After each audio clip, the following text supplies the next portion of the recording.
So first up, starting the Kangoo van electric. Key in the ignition, turn it round to the first position and just give it a second for all the lights to go out, and then turn it, put your foot on the brake and then turn it round to the starter motor position, and you'll hear a bleep and you'll see that go light on. Once that is on, the engine is now running. Not that you can hear anything, but it's all ready to roll. If you're too quick with the ignition key and you just from nothing turn it all the way around, it hasn't had time to boot up and all the electrics to turn on, and it won't display the go light. So you've just got to be a little bit slower with it, just to give it a second or two. So now the engine is running, simply keep your foot on the brake, stick this down to drive. The gears are up here, park, reverse, neutral and drive. It also has got a display there which shows D. Then handbrake off, lift off, and you are away. So I'm just going to stop again and put it into park, and I'll just explain the other controls. This one is your battery gauge, effectively your fuel tank. So just treat it the same as a petrol car. You know the range is roughly sort of 80 miles when it's full, so when it's half a tank it's 40 miles, when it's quarter of a tank it's 20 miles. You're better off doing it that way than reading the range meter. So I'll just flick round to the range meter. I'm using the button on the end of the stalk here to do that. See there, it's showing a range of 60 miles. The range meter is never very accurate.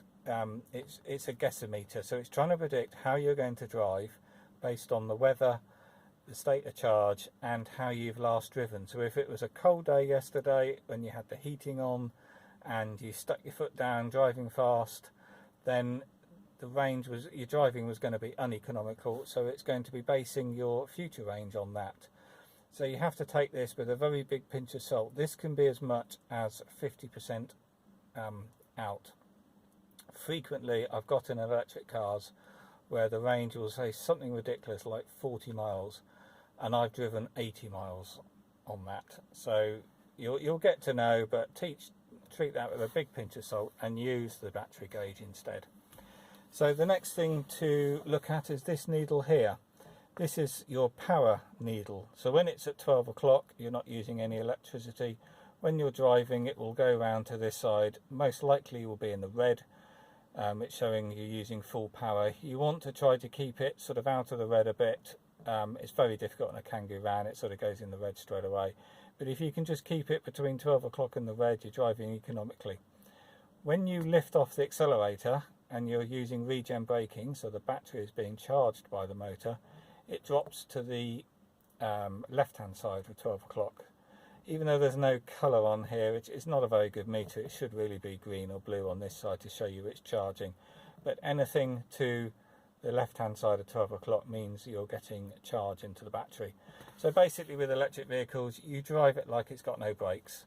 So when you're coming up to lights or a roundabout or a junction, you just lift off the gas a bit earlier, coast up to it, and all of that time you're using the regen braking, you're charging the battery and it's slowing the vehicle down. And you're not using the brakes, and that way the brakes will probably last you 100,000 miles before you start putting pads on it.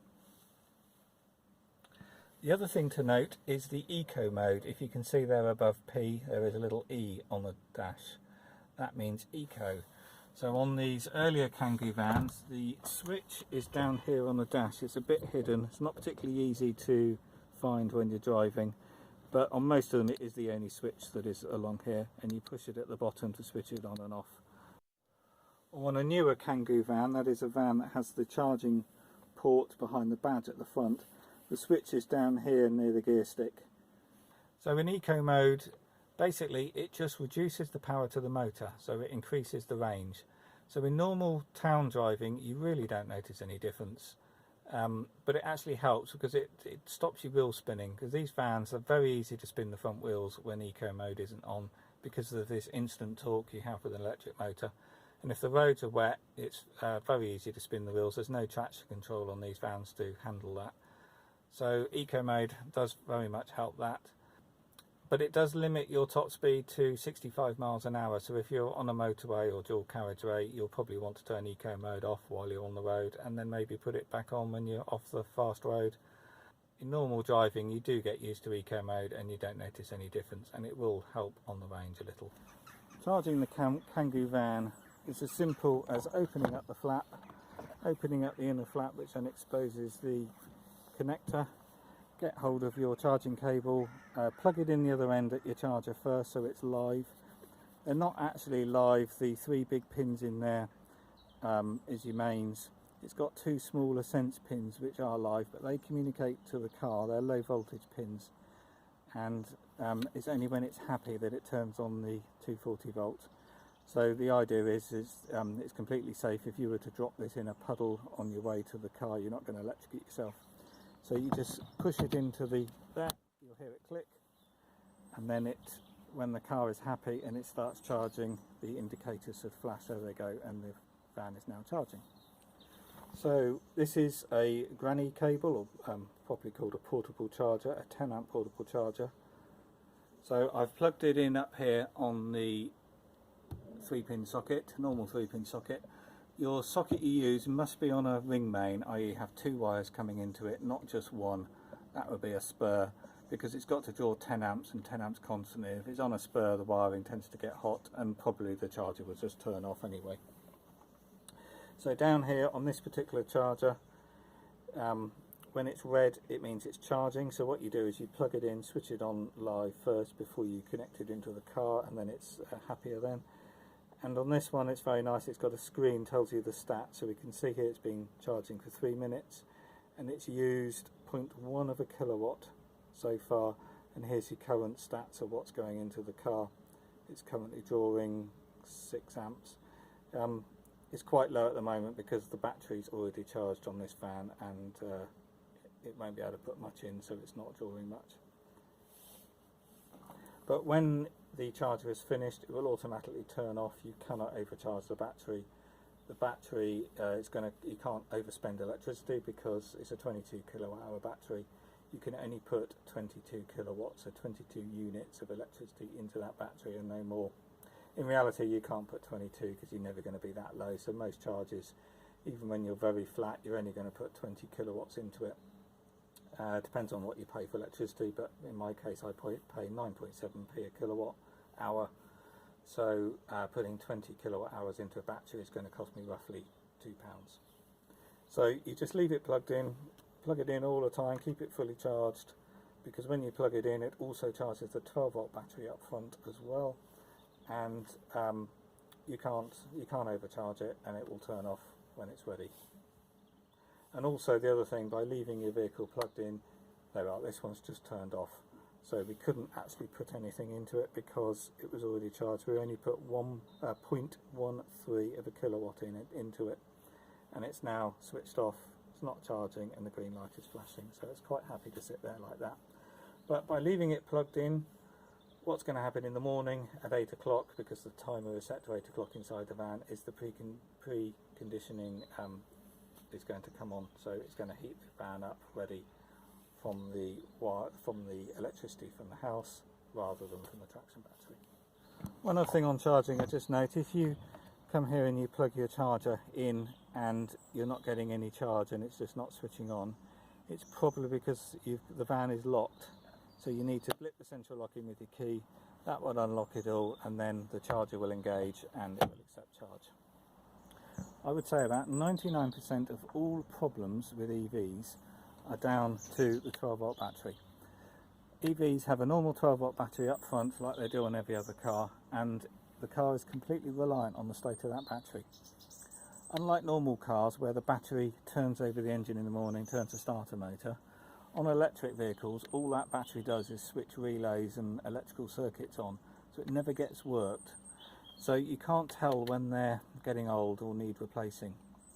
So if the van has got errors on the dash, electrical errors or charging impossible errors, or sometimes even motor failure error, it's often down to the 12 volt battery, and quite simply it either needs charging or replacing.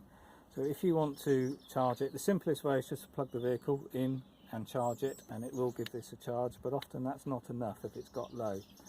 So if you have a normal battery charger, just disconnect the earth cable so it's disconnected from the vehicle, plug on a normal battery charger, or even better, one of the more modern maintenance chargers that condition the battery nicely, and charge it overnight or for as long as you can, and then reconnect it up, and that will usually sort out all the problems with electric vehicles. It's often just down to a 12-volt battery, or if this battery is more than, say, 4 years old, just change the battery.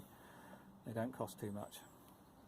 The other common problem with electric cars, particularly Renaults, more so on the Zoe like I've got over there, but also on the Kangoo vans, is it might come up with charging impossible, and it will not charge.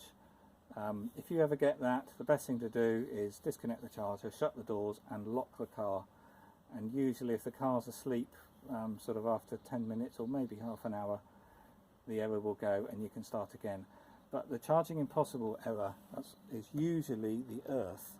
So when you plug your car into the charger, as I said before, it tests on the sense pins before it switches on, and one of the things it tests is the earth.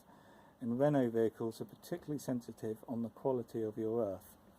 So if it ever comes up with charging impossible, the first thing is don't panic. It's not an error of the vehicle. The vehicle hasn't got a fault. It's trying to tell you that it wasn't happy with the quality of your electricity, effectively. So all you do is improve your earth. In my case, the earth rod is here, and it's quite simply that the resistance to earth is too high, so you've got to improve that by making the ground wet. So you get these problems often in the summer, but you do still get them in the winter. In my case, I've got some whacking big trees only 3 meters behind me, and they're obviously drawing all the moisture out the ground, and there's not a very good earth connection. So all you do is chuck a bucket of water around here, or get the hose pipe and give the ground a good soaking, wait about a minute, and then plug your car in again, and usually it will start charging quite happily. The relays will click over and it will charge fine. So if you ever do get charging impossible errors on the car, first thing to do, make sure your earth rod is sound. So you can't really do anything other than chuck a bucket of water down there, perfectly safe, and it really does help and will solve most charging problems.